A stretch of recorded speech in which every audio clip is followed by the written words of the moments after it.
Saya dulu pernah menyesal dengan nama saya sendiri.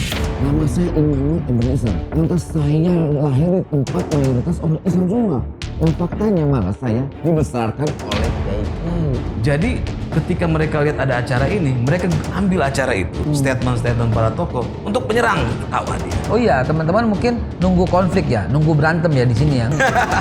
Saya kenal Babe Haikal itu karena ada sebuah perbedaan. Itu konflik atau bukan? Tapi lihat konflik kita menjadi Kita kebaikan. kapitalisasi untuk menjadi hal yang baik. Saya pendukung Jokowi, tapi saya salah satu yang berani teriakan hukuman mati untuk Julian Batubara. Dan sampai detik ini saya mengkritik orang-orang lingkaran Jokowi yang menurut saya hari ini mentalitasnya mentalitas garong. Sampaikan itu ke menteri-menterinya. Ya, itu fakta. Orang-orang yang siap dengan dialog adalah orang-orang yang dewasa. Orang-orang yang menghindari dialog sebenarnya orang-orang kerdil yang tidak pantas untuk memimpin. ILC itu ajang yang menyaring calon pemimpin masa depan. Kali ini yang saya tampilkan Bang Teddy Kusnedi dan Immanuel Ebenezer.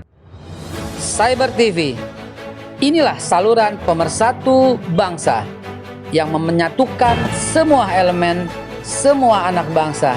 Nggak ada lagi perbedaan karena kita penganut Bhinneka Tunggal Ika. ILC, Indonesia Leaders Club, ajang yang menyaring calon-calon pemimpin masa depan.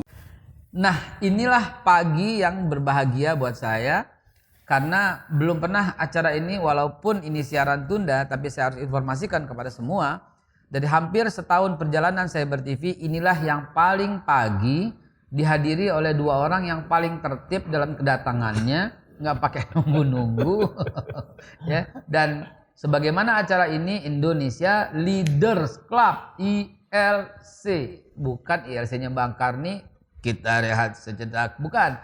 Tapi ini Indonesia Leaders Club, ajang yang menyaring calon-calon pemimpin masa depan.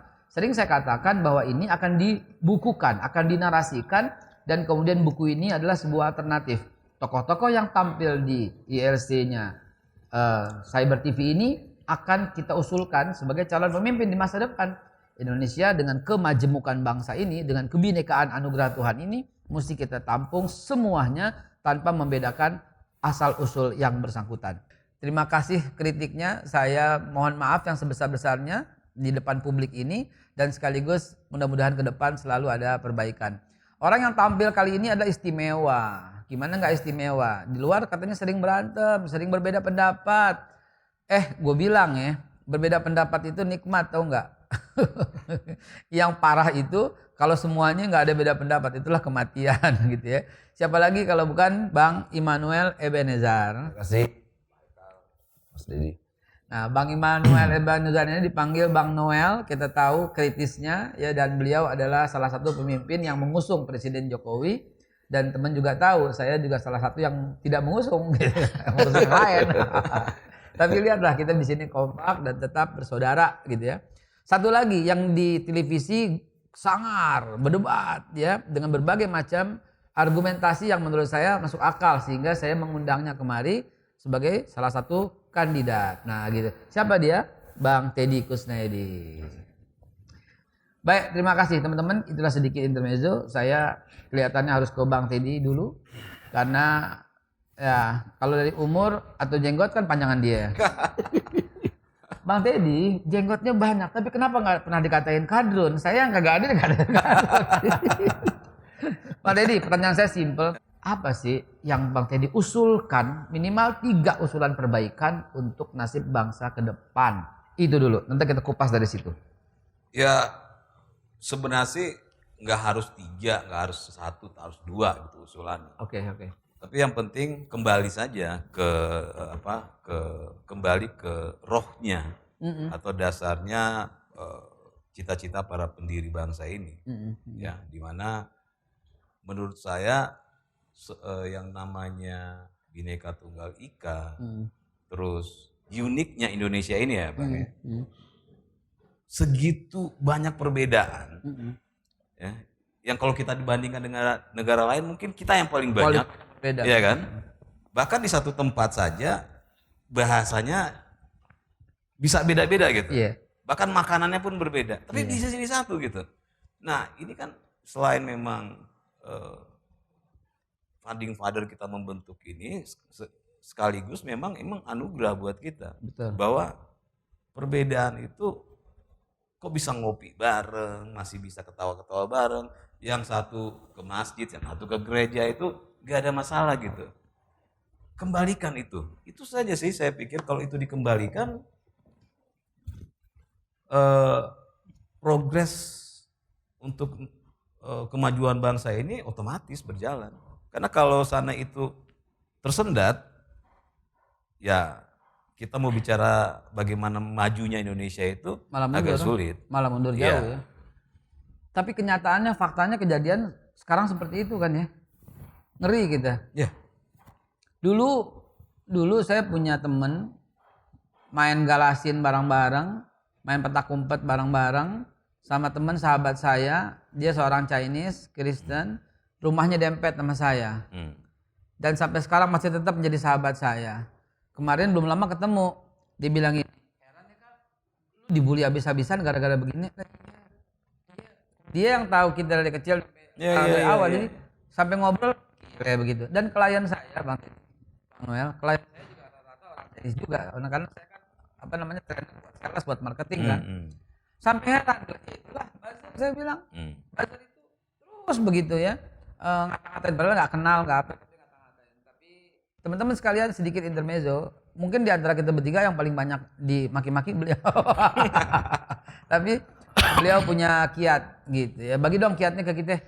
Ya. Begitu banyak serangan kepada Bang Teddy. Saya itu kalau saya berpikir begini Bang. Kalau saya menjadi bagian dari orang-orang yang ikut melaporkan, maka saya menambah beban.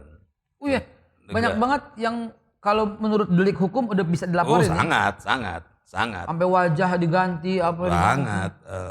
Selain wajah, suara saya juga, bahkan dikata-katain. ada yang ngancem, segala macem lah. Buat saya ya selama belum menyentuh ya saya biarin aja Bang. Fisik maksudnya nyentuh fisik. Ya, karena saya pikir mereka juga mungkin nggak kenal saya, melemparkan statement apapun, ya saya mungkin berpikir mungkin memang kehidupannya yang tidak menyenangkan sehingga itu pelampiasannya dia kan. Jadi sudah biarin aja. Keren. Saya sebelum ke Bang Noel, saya mau garis bawahin sedikit ya. Orang-orang yang memaki, yang menghina, yang mencela, ya itu punya kehidupan yang tidak menyenangkan. Dalam kurung hadis riwayat Teddy Kusnaedi. Tapi itu bagus. Nanti tolong ya dijadikan quotes kata-kata beliau ini ya. Say no to buzzer, ya buzzer yang suka maki-maki. Jangan lupa ya, ada yang buzzer itu kerjaannya ada yang maki-maki kiri, yang maki-maki kanan, ada yang maki-maki tengah gitu ya. Pokoknya kita say no lah begitu ya. Tapi itu satu usulan dulu, kita tampung ke depan, karena ini mau jadi buku Bang, menjadi buku ya. Ke depan kita kalau bisa kembali seperti dulu kata beliau, nggak usah ditonjolkan semua perbedaan. Tetapi yang kita jadiin satu adalah persamaan. Perbedaan adalah anugerah dari Tuhan. Itu kata Bang Teddy. Ya, lagi silakan. Nanti saya mudah-mudahan nih, ini bukan promo ya. Lagi rekaman single ketiga saya itu judulnya Kita Sama Berbeda. Kita sama berbeda. Ya, artinya kan di situ saya mau ceritakan bahwa ngapain mau bedain? Kita udah beda kok, ngapain harus diperbedakan gitu. Membeda-bedakan. Kita udah beda dari sana gitu. Sebelum kita suruh cobain gemblong sama apem, nah kita minta lagi 1, 2, 3 boleh usulan. Bang Noel adalah salah satu pemimpin aktivis 98 juga, 98? Aktivis 98 dan sekaligus salah satu yang mendukung Presiden Jokowi dengan jaringannya. Namun hari ini kita bukan bicara soal siapa 2024. Boleh jadi mereka-mereka adalah salah satu kandidat yang akan menyokong siapapun yang nanti di 2024. Hari ini kita mau gali Anda berdua sebagai pemuda. Ayo usulin dong buat perbaikan bangsa. Ya. Silakan Bang Noel. Gini, bangsa ini kan didirikan dan dibesarkan oleh sejarah yang luar biasa. Tadi disampaikan Mas Teddy, ada semacam sebuah anugerah yang diberikan oleh Tuhan terhadap bangsa ini, di mana bangsa kita dibesarkan oleh doa-doa para founder kita. Yes. Tidak itu doa seorang kiai, seorang biksu, pendeta, atau para Pastor. agama yang ada pastor. Artinya bahwa perbedaan itu adalah sunatullah ya. Betul. Karena Tuhan memang sudah menciptakan yang namanya perbedaan. Dia yang menciptakan kok gitu ya. Tuhan yang menciptakan perbedaan itu. Lalu kenapa kita harus terlalu jauh merampas hak Tuhan itu sendiri? Ya. Ajib. Dan ini bahaya sekali, bahaya sekali. Saya orang yang pertama, saya bukan seorang teolog atau saya bukan lahir dari keluarga santri, tapi saya sangat memahami substansi soal perbedaan itu sendiri. Karena memang itu udah produk Tuhan. Ya. Bagaimana orang menentang produk Tuhan ini? Jangan dong diambil hak Tuhan itu bahaya sekali. Itu lebih menistakan lagi. Nah makanya saya dulu pernah sedikit cerita. Saya dulu pernah menyesal dengan nama saya sendiri, Bu. Immanuel. Nama saya Immanuel Ebenezer. Lantas saya lahir di tempat mayoritas orang Islam semua. Orang Dan, Muslim. keluarga beliau dari pihak wanita Betawi asli Betawi loh asli. ya. Tetangga sama gua kakeknya nih. Kakek Lurah pertama di Tanah Abang. di Tanah Abang nih, jadi ini leluhur kita tetanggaan ya. Jangan saudaraan nih kita. Jangan. Sama novel Mbak Mukmin tuh. Oh, iya. Sama tuh kita ternyata deket-deketan tuh. Tamburan dia. Saya cerita soal nama saya Immanuel Ebenezer. Saya berpikir tentang nama saya ini udah kayak nama kutukan. Udah bahaya banget. Saya tinggal di mayoritas penduduknya Muslim semua. Nah faktanya malah saya dibesarkan oleh kiai-kiai. Dibesarkan oleh tetangga-tetangga saya yang seorang Muslim yang taat. Gitu loh. Makanya saya bilang, aneh. Saya bilang kalau Anda semacam pergolakan atas nama agama. Iya. Saya ini orang Kristen yang nyantri. Iya. Dibuntut. Gimana enggak lingkungannya Betawi? Nah, iya, makanya saya bilang, aduh ini ada Bayang apa? mengaji. Makanya saya merasa kaget kalau ada orang membawa agama-agama paling berkaitan dengan Islam. Saya bilang tidak begitu. Islam kan diajarkan soal konsep Islam rahmatan lil alamin. Betul sekali. Rahmat buat semua. Kasih Nah, makanya saya sayang. kaget. Ini orang ini siapa? Dari mana? Kok begini sekali? Kok dirusak sekali?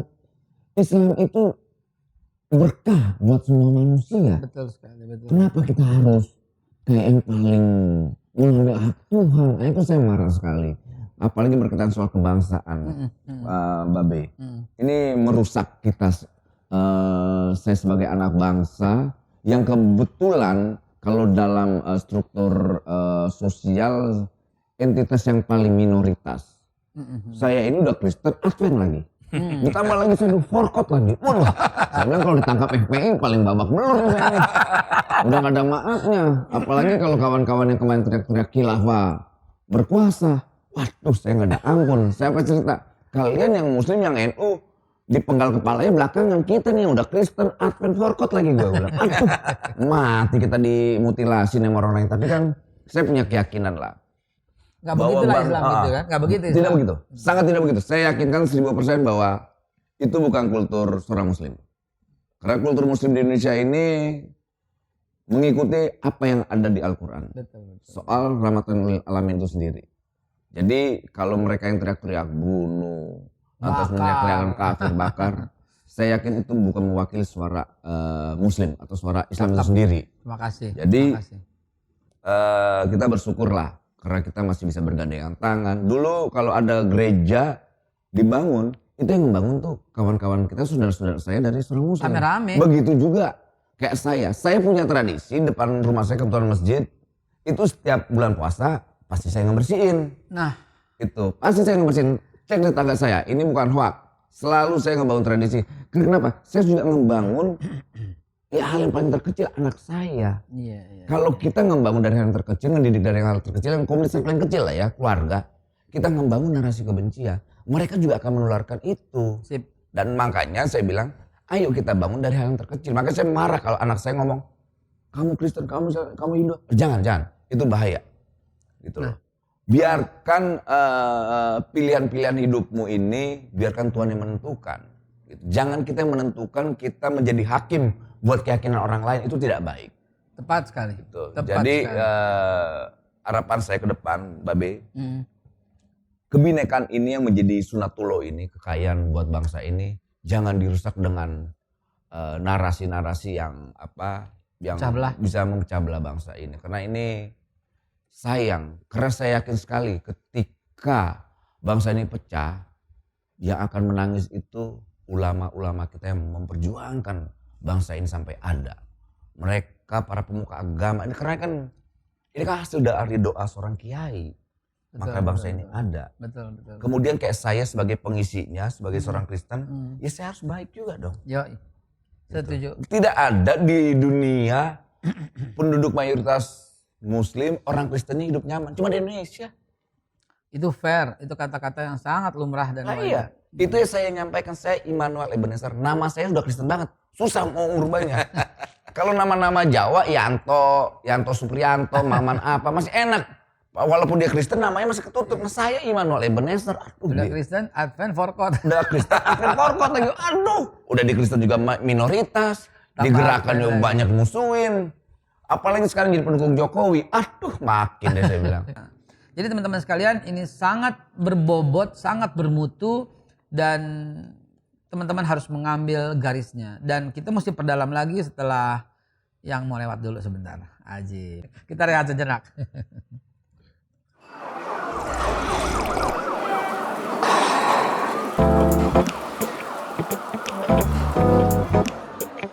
Teman-teman, kenapa kopi Babe Haikal ini alhamdulillah banyak banget diminatin sampai mau nembus 10.000 flash.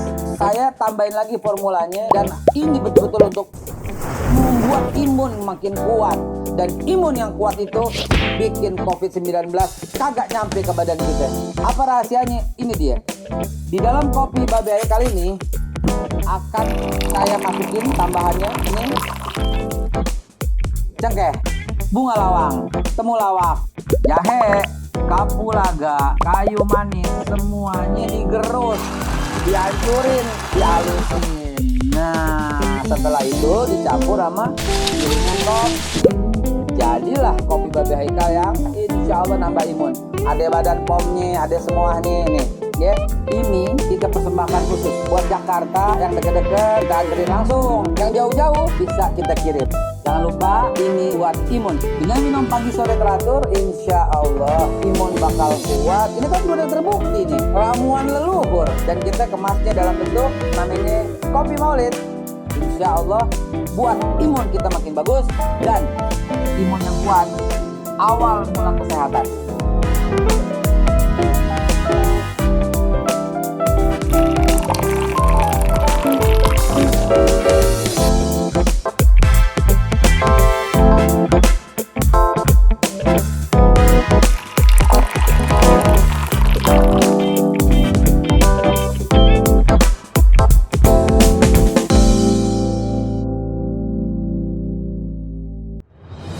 Cyber TV, inilah saluran pemersatu bangsa yang menyatukan semua elemen, semua anak bangsa.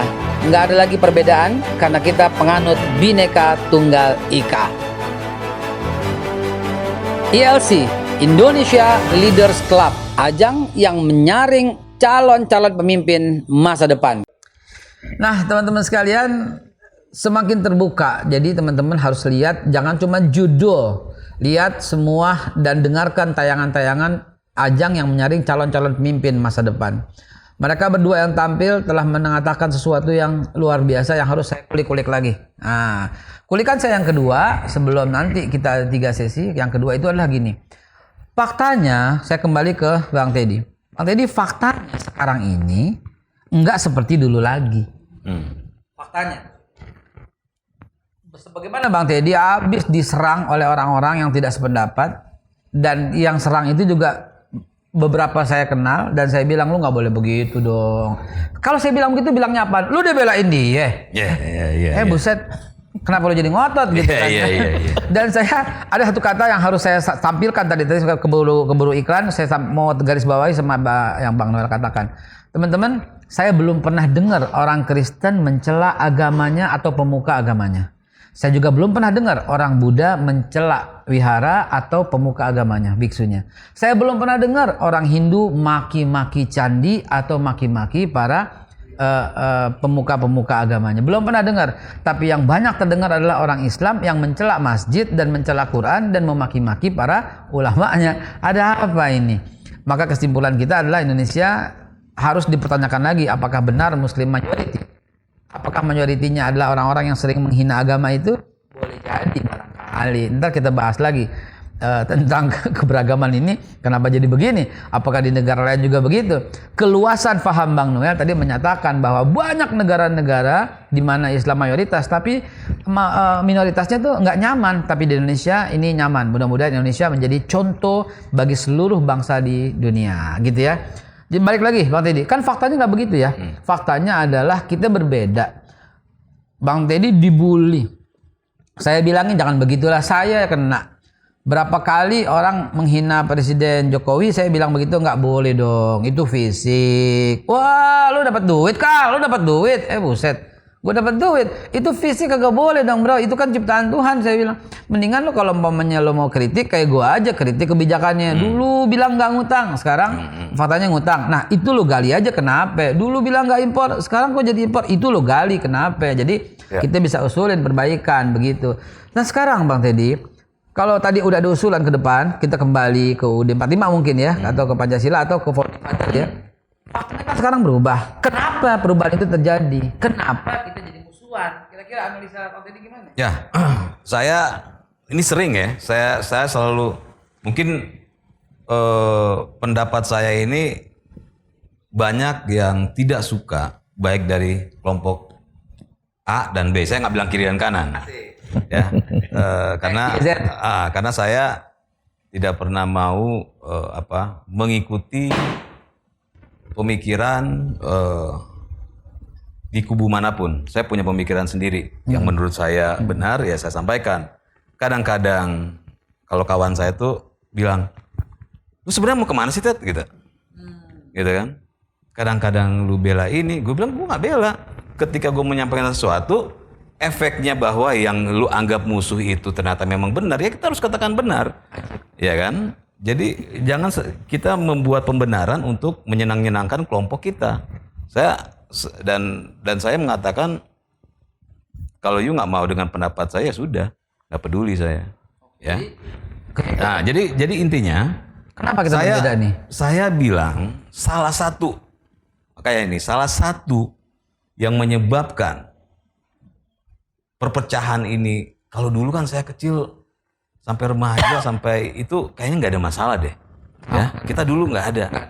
Salah satu yang terbesar menurut saya adalah pilkada langsung. Kenapa? Pilkada langsung itu membuat masyarakat ikut bertarung. Ya. Pilkada langsung itu masyarakat ikut bertarung. Saya ke beberapa daerah dulu masih di partai.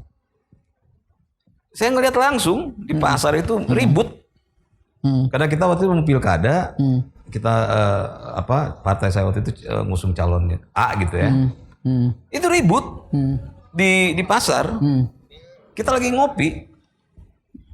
Karena kita beda. Terus coba kita lihat sekarang, ketika makin kesini, grup keluarga rusak, WhatsApp, grup pertemanan rusak.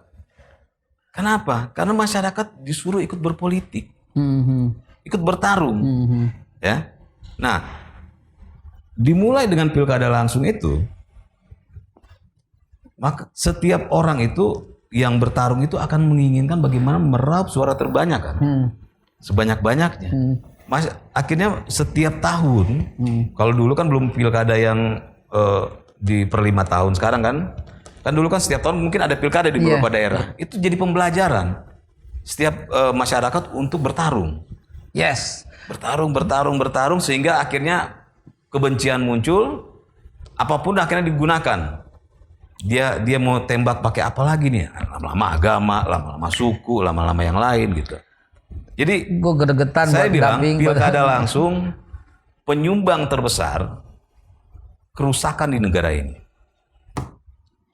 Itu kan sekali lagi endingnya kita ini setelah saya punya 100 tokoh, kalau dulu ada 100 tokoh Michael Hart, saya bilang 100 tokoh calon pemimpin masa depan, saya mau katakan itu salah satu penyumbang terbesar dalam breakthrough-nya bangsa adalah pilkada langsung.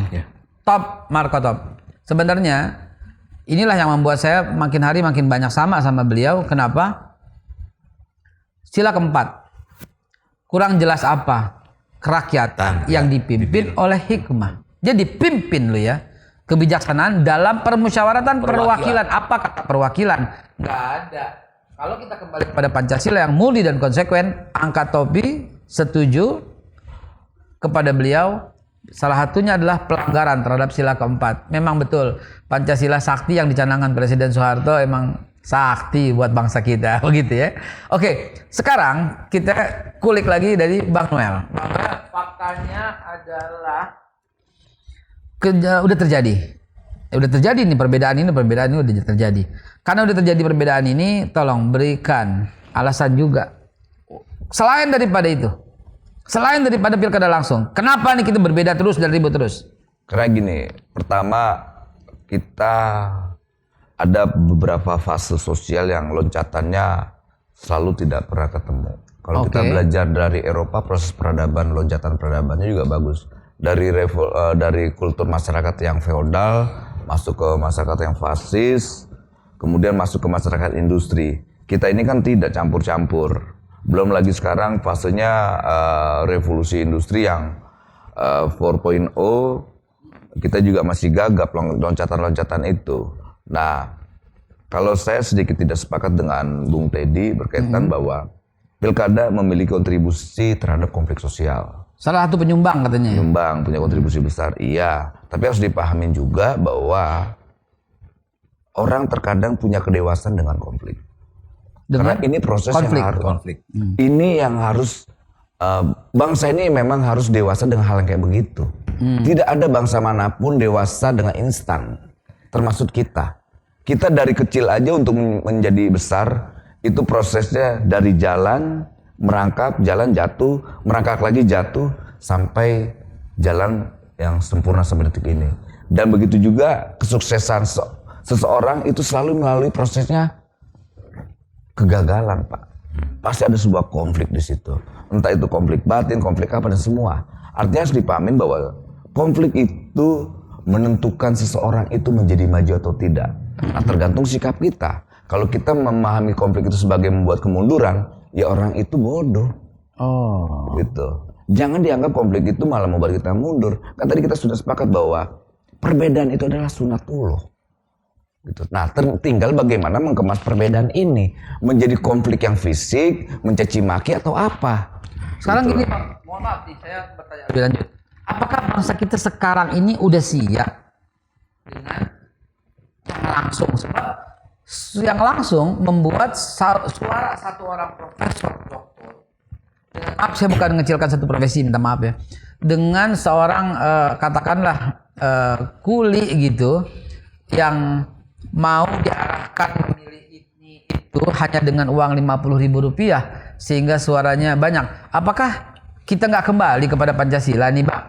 Iya. Kita kan bilang kan perwakilan, Bang. Iya betul, kita setuju dengan itu. Tapi harus dipahamin juga bahwa kita kan nih diapit oleh rezim yang menurut kita saat 98 yang sangat otoritarian lah, rezim kegelapan itu, yang dimana negara selalu mendikte apa yang dilakukan oleh masyarakat itu sendiri.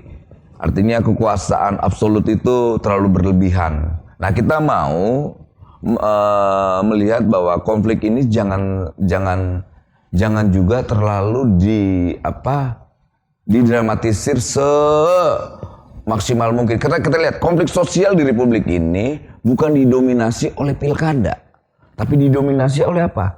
Elit politik yang tidak punya komitmen. Jadi jangan salahkan perbedaannya, salahkan mereka yang elit-elit ini. Karena kultur elit kita, mereka tidak paham politik, mereka punya orientasi kekuasaan, korup dan garong.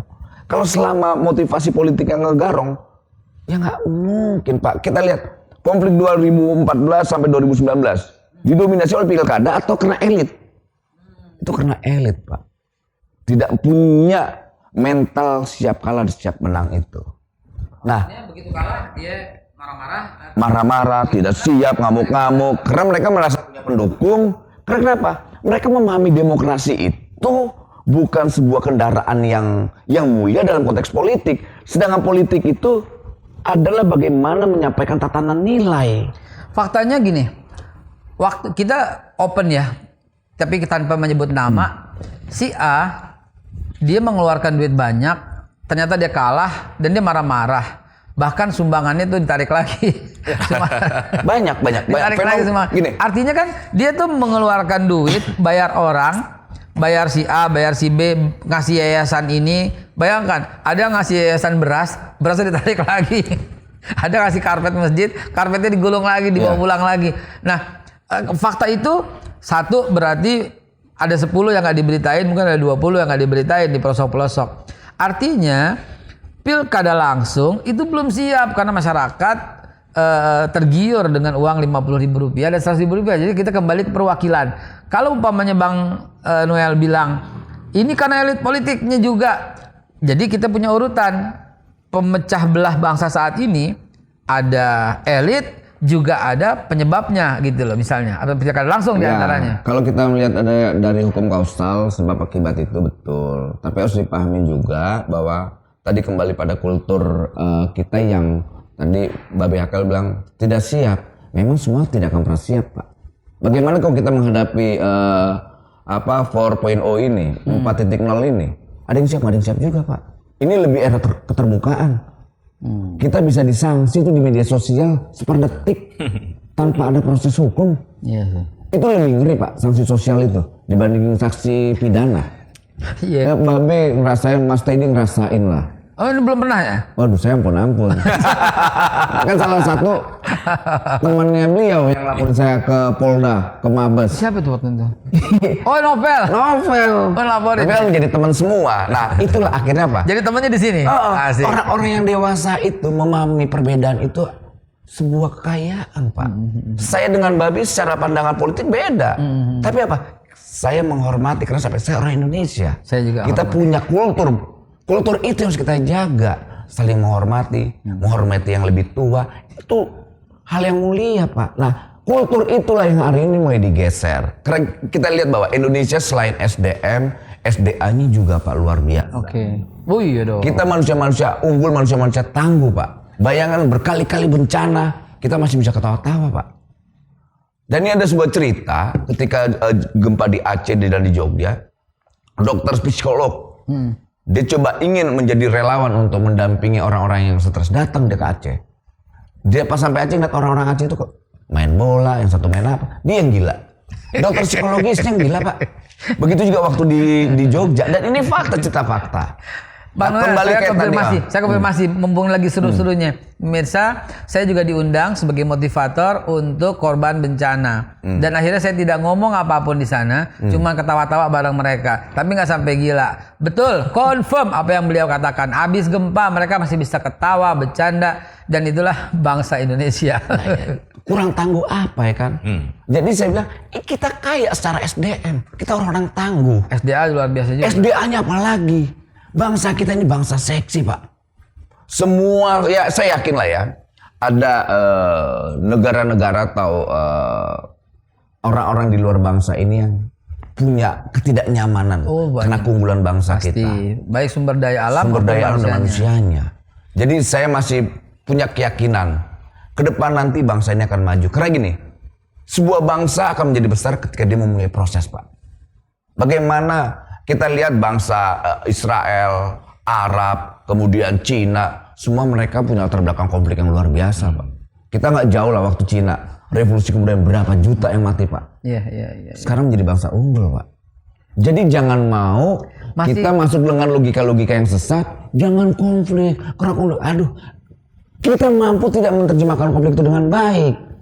Gitu. Jangan konflik itu kita kapitalisasi untuk melakukan kejahatan yang lebih ngeri, lebih berat. Itu kerjaan elit lagi. Nah, iya, makanya saya bilang kayak Babe, kita secara pandangan beda, tapi kan saya ketemu. Loh, asalnya apa? Ada samanya kok kita gitu kan? Pak, ada sisi yang berbeda pasti, Pak. Tidak mungkin tidak. Pasti ada juga sisi yang sama. Nah, kenapa kita tidak negosiasikan sisi yang sama? Iya. Oke. Misal Babe tidak suka dengan Jokowi, oke, saya suka dengan Jokowi. Problemnya di mana? Gak masalah dong. Pertama, perbedaan itu dilindungi oleh konstitusi. Selain itu menjadi sunatullah itu sendiri. Iya. Makanya saya juga kaget kalau ada perbedaan, orang kenapa harus lebih mendalam perbedaannya. Berarti orang yang tidak siap, bukan kitanya, orang itu yang tidak siap. Bangsa-bangsa yang berkualitas itu harus siap dengan konflik. Nanti di buku akan saya tulis salah satu yang membuat bangsa terpecah itu adalah keserakahan elit. Ya. Nah, itu dari Bang Noel Ebenezer. Karena beliau nggak nyaman dengan nama lengkapnya, maka kita panggil Bang siapa ya? Bang Yanto, Suyanto tadi. kita rehat sejenak teman-teman sekalian.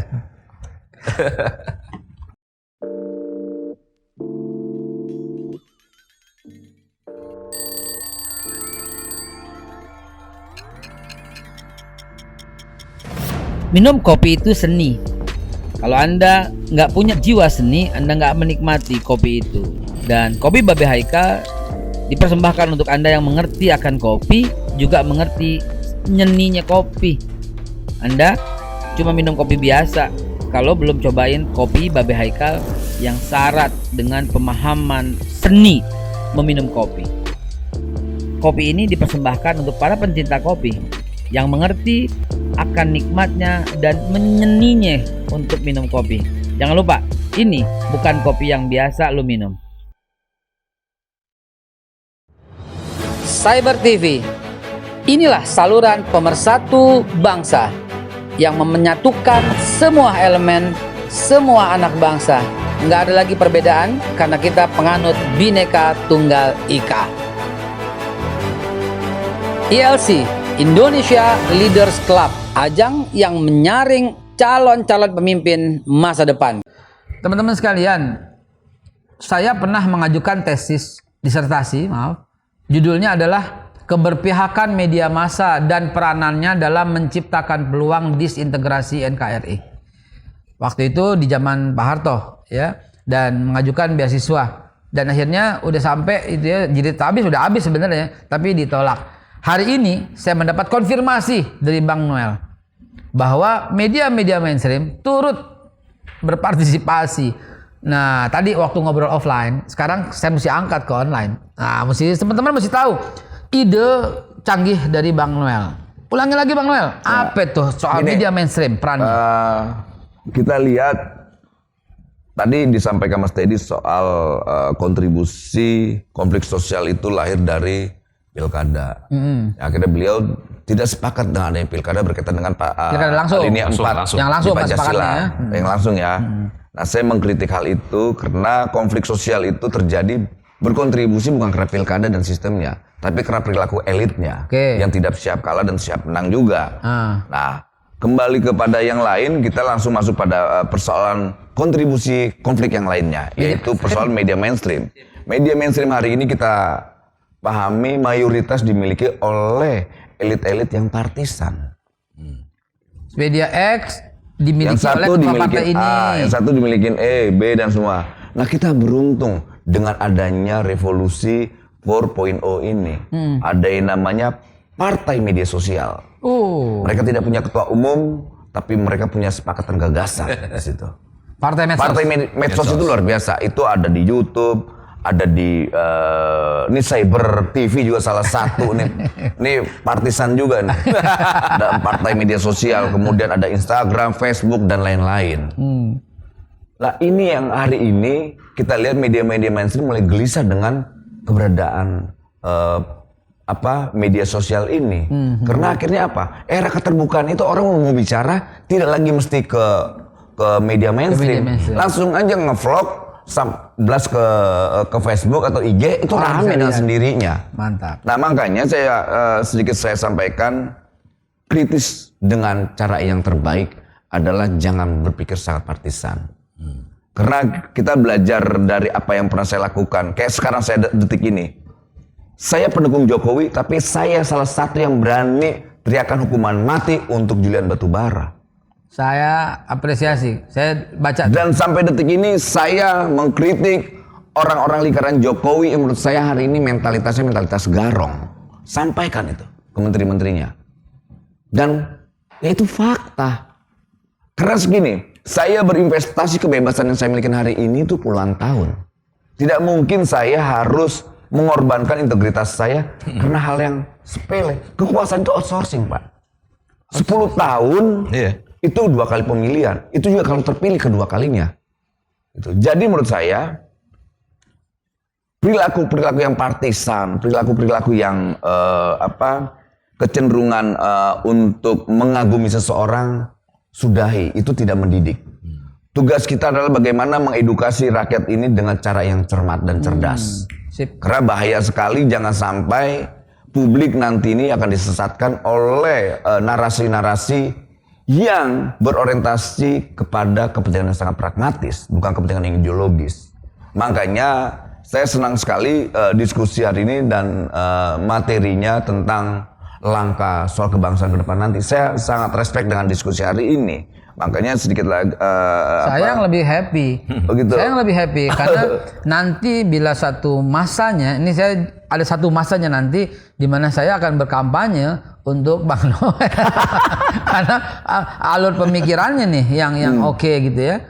Gitu loh. Jadi sekali lagi saya sampaikan ke Babe Haikal bahwa pandangan kita ke depan nanti soal bangsa ini ke depan, kita harus beradaptasi sekuat mungkin. Karena kita dipaksa oleh rezim internasional, rezim digital ini yang tidak tahu siapapun. Hari ini kita lihat, ada yang mampu melawan yang namanya COVID, rezim COVID. Nggak ada, Pak. Nggak ada. Semua tumbang. Orang bilang Zionis, Donald Trump tumbang, dihajar.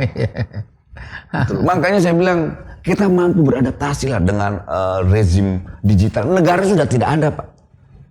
Negara sudah tidak ada. Kalau kembali kepada teori Bakunin, teori tentang negara anarko, negara tanpa batas, ini udah terjadi. Gitu. Ya, betul. Negara tanpa batas. Itulah yang saat ini terjadi. Saya mengutip ucapan Pak Khairul Tanjung sebagai salah satu raja media. Beliau berkata, dulu ngebangun media memerlukan dana minimal 5 sampai 10 miliar untuk awal mula. Tapi hari ini cuman 5 juta rupiah Anda bisa membangun sebuah televisi. Bang Teddy, bagaimana nih? Sekarang kita masuk kepada sesi 3. Ya, sesi 3 itu adalah solusinya. Kalau tadi gagasannya, kemudian penyebabnya, sekarang give the solution. 1, 2, 3, 1, 2, 3, drink. 1, 2, 3, 1, 2, 3, drink. Ya, berikan solusinya sebagai closing statement dari Bang Teddy. Jadi gini, Bang, menurut saya gini. Apapun media, kita bicara media mainstream ya. Kita sebelum saya masuk ke sana, kita bicara media mainstream. Media mainstream itu dia mengeluarkan sebuah produk acara, itu dia ngelihat apa keinginan masyarakat. Kalau nggak laku dia, nggak ada yang nonton. Ya. Nah, dulu, ya, makanya saya balik lagi, belum ada pilkada langsung, belum ada apa segala macam. Zaman TPRI sudah ada SCTI juga. SCTV mungkin juga ya. Coba ada konflik apapun, paling diketawain sama masyarakat, dia nggak peduli. Ya, mereka nggak peduli, makanya akhirnya larinya hiburan. Semuanya akhirnya lari ke hiburan. TV itu lari ke hiburan kan? Iya. Karena konsumennya nggak ada. Lu mau konflik kayak politisi segala macam nggak ada urusan karena masyarakat nggak ikut berpolitik, berkompetisi. Oke.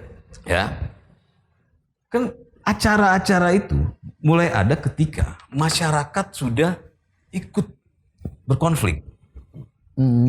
Jadi ketika mereka lihat ada acara ini, mereka ambil acara itu, statement-statement para tokoh untuk menyerang kawannya. Oh ya. Oke ya. Akhirnya semua bergulir nih. Coba kita lihat sekarang di media sosial. Statement Bang Haikal Hasan dilempar buat nyerang. Statement si pro Jokowi dipakai untuk menyerang. Jadi yang dipakai karena jadi media melihat mainstream, wah ini ada kebutuhan nih. Maka dibuatlah itu. Gak akan ILC itu ada kalau nggak ada kebutuhan. Iya. Jadi ya memang nggak apa-apa. Saya sama Bang Noel kali ini berbeda, nggak apa-apa. Itu kan perbedaan itu indah. Tapi menurut saya gini, ini saya melakukan ini karena saya turun langsung melihat, karena saya di saya berpartai beberapa kali dan organisasi juga. Mungkin pemirsa masih tahu beliau adalah salah satu petinggi di PKPI. Enggak, sekarang udah enggak. Sekarang tidak. Mantan. Nah, jadi di beberapa partai itu, terakhir di PKP itu saya ikut yang namanya ikut terlibat di pilkada langsung. Di luar partai pun saya ikut membantu kawan-kawan yang berpilkada gitu. Jadi akhirnya karena kebutuhan dari masyarakat ya akan akan persaingan atau akan pertarungan mereka, akhirnya media itu melihat ini ada, sama lah kayak dulu sinetron, ya kan? Karena masyarakat suka sinetron, maka sinetron terus gitu. Sekarang beralih masyarakat sudah ikut bertarung, maka itu dipakai. Nggak akan, jadi gini, nggak akan media itu, media mainstream kita bicara, nggak akan membuat program politik sebanyak ini. Ya, kalau nggak ada need dan supaya nanya lah gitu ya. Nah, saya masih orang produk lama, Bang. Orang produk lama yang nggak suka politik, nonton politik. Tapi saya berkecimpung di politik.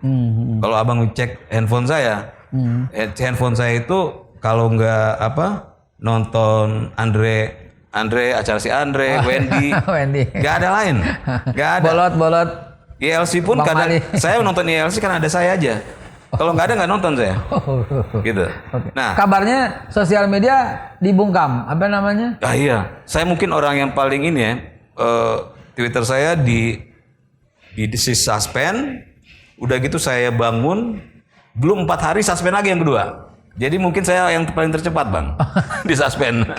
Kacau. Tapi oke lah saya bilang. Tapi saya tidak menyalahkan siapapun karena pasti kan di suspend itu ada laporan kan. Itulah cara mereka menyerang saya. Ya sudah. Buat saya. Problem buat itu. Ya udah. Nothing. Ya udah. Saya nggak mau nyalain siapa-siapa. Mau ngapain saya salahin orang gitu? Berarti kan cara mereka untuk menumbangkan saya begitu. Ya sudah. Saya akan cari tempat yang lain. Tapi begini, Bang. Kalau menurut Bang tadi, jadi saya pikir menurut saya ya, pemikiran saya, kita ini yang saya awal katakan tadi berbeda-beda, ya. Bahkan yang katanya Mama orang Solo, orang Solo itu pun ada terbagi-bagi gitu kan, terbagi-bagi. Maksudnya bukan ini ya, tapi adatnya itu terbagi-bagi gitu, saking banyaknya. Tapi bisa satu, kenapa? Karena orang kita santai sebenarnya, bukan santai dalam arti nggak mau kerja ya, sangat kayak gitu biasa aja lah. Sangat gitu ini gitu. Saya dulu ini kejadian, Bang. Saya kebalikan sama Bang Manuel nih. Kalau saya dulu di mayoritas non Muslim. Di mana tinggal? Di Manado. Di Manado. Saya hafal yang namanya lagu gereja. Dengerin. Nah, ya namanya anak-anak kecil dulu, anak-anak remaja dulu. Jadi kalau mau main biliar itu, kalau hari Minggu saya tunggu dia dulu tuh di depan gereja. Ya, iya bener. Pas dia keluar baru itu. Atau pas sholat Jumat saya nih, ditunggu pulang ya kita main judi gitu. Seindah itu, gitu kan? Dan nggak ada yang namanya kita berantem itu hanya karena perbedaan agama. Nggak ada. Nah, karena apa? Tapi bukan berarti zaman dulu itu konsumsi politik tidak ada kan? Ada. Tapi masyarakat mana? Nggak peduli, malah diketawain. Iya betul. Karena kita masyarakat tidak ikut bertarung. Gitu sih poin saya. Dari awal Bang Teddy konsisten, istilahnya istiqomah dengan apa yang Bang Teddy katakan. Pemirsa bisa lihat kekonsistenan beliau. Jadi semua arahnya itu adalah mengatakan bahwa ya pertarungan di bawah itu sudah mengkhawatirkan. Pantas nggak kalau kita bilang buzzer, dalam hal ini buzzer manapun ya, ikut berkontribusi untuk pemecahan itu? Tunggu, kalau saya harus koreksi nih kata-kata buzzer. Buzzer itu kan pendengung, ya. Pendengung, buzzer. Ya kan. Artinya saya katakan kemarin, ketika Pak Jokowi menggunakan media sosial, dia adalah pendengung. Ketika Pak SBY, Bang Haikal dan segala macam, saya termasuk itu adalah pendengung. bagian pendengung. Cuma sekarang adalah pendengung yang tidak melanggar hukum sama pendengung yang melanggar hukum, atau pendengung yang baik dan tidak baik, itu aja. Itu aja ya. Oke, berarti pendengung atau buzzer bisa jadi dia sebuah kebaikan kalau yang dia dengungkan itu sebuah kebaikan gitu ya. Jadi tidak semuanya itu negatif. Enggak. Terima kasih. Itu akan menjadi closing statement dari Bang Teddy, dan sekarang kita minta closing statement dari Bang Noel. Oh iya, teman-teman mungkin nunggu konflik ya, nunggu berantem ya di sini ya. Nggak ada di sini. Di sini adalah orang yang mencari gagasan, ide. Kalau ternyata viewernya tidak serame orang yang berantem, saya ambil resiko itu. Wah, ini bukan ajang buat ngetop-ngetopan. Ini ajang masukan. Ini ajang masukan cerdas. Ya, kalau saya mau tampilin yang berantem bisa banget, karena semua teman-teman saya sebagai host, saya petik sini, ribut mereka, ribut sini. Sama dong sama yang lain yang menyajikan berantem-berantem. Di sini enggak, teman-teman sekalian. Di sini menggali ide-ide positif dan say no to fight gitu ya. Silakan Bang Noel. Oke, terima kasih. Saya masih tetap tidak sependapat dengan Mas Teddy, mungkin berkaitan dengan latar belakang sejarah ya. Kalau saya memiliki sejarah aktivitas politik saya ketika saya sekolah dari SMA dan kuliah. Karena kita memang punya komitmen berkaitan dengan pendidikan politik rakyat. Ketika rakyat tidak dididik secara politik, itu bahaya. Bahayanya kenapa? Kekuasaan akan selalu memanipulasi kehendaknya. Makanya kepentingan kita bagaimana rakyat ini paham politik. Nah, salah satu edukasinya adalah berkaitan dengan perbedaan itu. Seperti ini yang kita lakukan hari ini. Edukasi. Kita edukasi. Ya. Edukasi banget. Nah, ini salah satu contoh konkretnya Babe Haikal. Jadi menurut saya memahami sesuatu harus dengan substansi, jangan teknisnya. Melihat sesuatu jangan lihat luarnya, lihat isinya, kontennya. Oke. Biar orang lebih memahami itu secara Utuh. menyeluruh, utuh. Kalau melihat secara parsial itu bahaya. Akhirnya apa? Ya terputus-terputus, sama kayak orang membaca sebuah kitab hanya ayat yang keberapa tanpa ada proses urutan ayat yang sebelumnya. Akhirnya parsial, akhirnya apa? Ngawur gitu loh. Makanya sekali lagi melihat sesuatu secara utuh. Oke. Lalu kedua, saya ingin menyampaikan bahwa konflik itu adalah sebuah kekayaan untuk mendewasakan kita. Oke. Jangan pernah menganggap konflik itu menjadi sebuah ancaman. Yang menjadi ancaman yang tidak mampu menerjemahkan konflik itu sebagai kekayaan. Jadi saya ini besar dari konflik. Saya kenal Babe Haikal itu karena ada sebuah perbedaan. Itu konflik atau bukan? Konflik. Tapi lihat konflik kita menjadi kita kebaikan. kapitalisasi untuk menjadi hal yang baik. Tinggal tergantung bagaimana mengkapitalisasi konflik itu. Teman-teman perlu tahu ya, konfliknya saya dengan Bang Noel itu rame ketika soal ketidaksamaan pendapat dan pandangan dalam 212 waktu itu. Betul, kan. 212. Itu dia bilang, wah ini mesti gue laporin nih. gue sebagai jubir pada waktu itu dikatakan apa, hamba uang apa ya? Penghamba uang pada waktu itu. Wah jangan gue deh, Novel deh. Ayo ribut sama Novel. Tapi ributnya kebablasan. Saya juga yang mengundang Novel kemari dan Bang Noel akhirnya sekarang menjadi teman, Bukan ke situ maksudnya gitu kan ya. Jadi kita baru tahu, paham. Sekali lagi, masih ada closing. Jadi pasca yang Habib lakukan itu, laporan itu, saya sampai detik ini sama Habib Haikal, lantas dengan kawan-kawan yang Haikal aja, jangan Habib. Babe Haikal secara pandangan politik beda, kemudian dengan Novel Bamukmin yang berbeda, dengan kawan-kawan saya yang lain berbeda, malah sekarang malah dekat. Dekat sekali. Bayang dengan Babe Haikal, saya tidak biasa bangun pagi, diundang beliau datang bangun pagi. Dan acara terpagi ini. Dan ini kan bentuk penghormatan, apresiasi. Nah, maksud saya, karena ini media yang non mainstream, ini kan ini musuh media mainstream ini, Cyber TV ini. Haikal ini sebenarnya musuh para juragan-juragan TV mainstream ini, beliau ini. Nah, ini kita sampaikan bahwa perbedaan itu sebuah kekayaan. Tinggal bagaimana kita mengkapitalisasi perbedaan itu. Sama juga orang meminum. Kalau seandainya orang minum air, air itu bagus. Kalau minumnya banyak, jadi kembung. Lenger kita. Sama kayak kopi atau apapun. Jangan berlebihan prinsipnya. Harus ada sebuah keseimbangan. Gitu, Be. Jadi sekali lagi saran saya dalam diskusi ini, ke depan nanti jangan pernah kaget dengan konflik-konflik. Yang berkaitan dengan sebuah prinsip politik. Jangan karena ada sebuah pandangan politik, lantas kita langsung menjauh. Nah, pilihannya adalah dialog dan diskusi. Itu ciri orang-orang yang beradab dengan dialog dan diskusi. Berargumentasilah dengan sebuah perbedaan. Bukan mencaci maki atau mengancam karena sebuah perbedaan, itu bahaya. Sama kayak saya dengan Babe Haikal punya pandangan politik yang berbeda. Tapi kita fine-fine aja. Sebaik aja. Gitu. Dialog adalah kata kunci yang disampaikan oleh Bang Noel. Sedikit saya kasih closing statement. Konflik ini yang saat ini juga membesar juga karena ada pihak-pihak yang menghindari dialog. Ketika saya berkata kepada Bang Teddy, teman-teman udah bertampil di cyber, sekarang waktunya Bang Teddy dong. Oke, nggak ada pakai pilihan mikir lama, nggak ada. Oke, gitu loh. Artinya beliau berjiwa dewasa untuk dialog di sini. Bang Noel, ketika saya WA, beliau juga langsung bilang siap. Artinya dialog. Orang-orang yang siap dengan dialog adalah orang-orang yang dewasa. Orang-orang yang menghindari dialog sebenarnya orang-orang kerdil yang tidak pantas untuk memimpin. ILC itu ajang yang menyaring calon pemimpin masa depan. Kali ini yang saya tampilkan Bang Teddy Kusnedi dan Immanuel Ebenezer. Kita ketemu lagi di Indonesia Leaders Club yang akan datang. Terima kasih. Wassalamualaikum warahmatullahi wabarakatuh. Waalaikumsalam. Jadi hampir punya kemiripan. Dia tinggal di mayoritas Kristen, saya tinggal di mayoritas Islam.